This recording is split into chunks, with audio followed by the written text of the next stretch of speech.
Recorded Books presents an unabridged recording of McKettricks of Texas, Garrett, by Linda Lael Miller, narrated by Jack Garrett.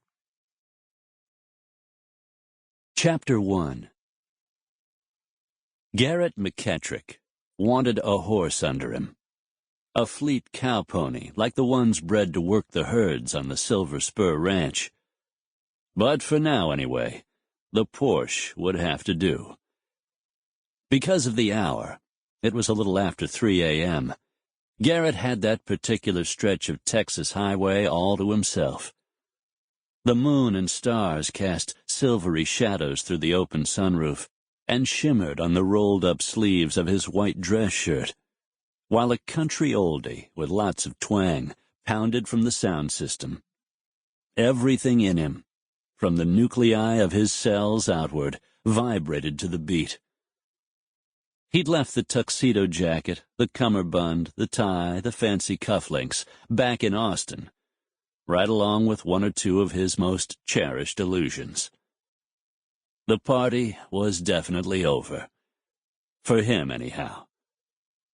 He should have seen it coming, or at least listened to people who did see it coming, specifically his brothers, Tate and Austin.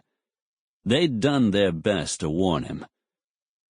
Senator Morgan Cox, they'd said, in so many words and in their different ways, wasn't what he seemed.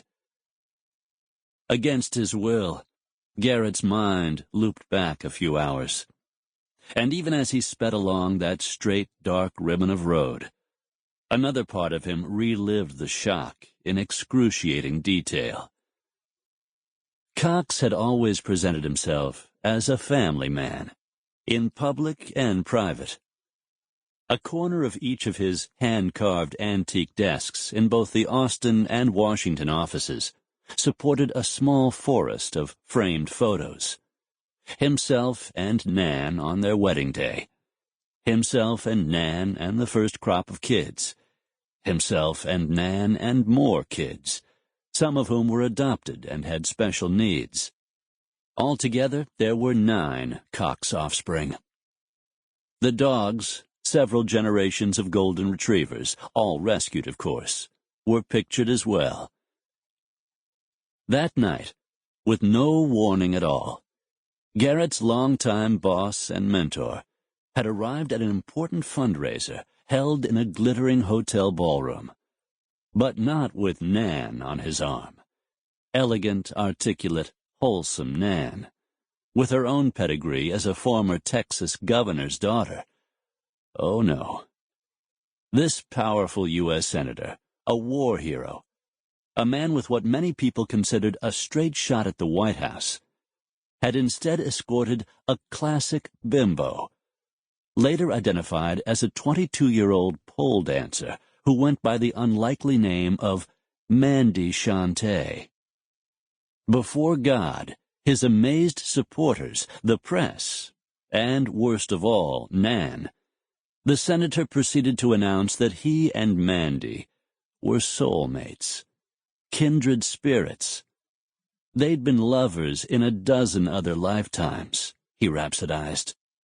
In short, Cox explained from the microphone on the dais, his lover hovering earnestly beside him in a long, form-fitting dress, rippling with ice-blue sequins, which gave her the look of a mermaid with feet.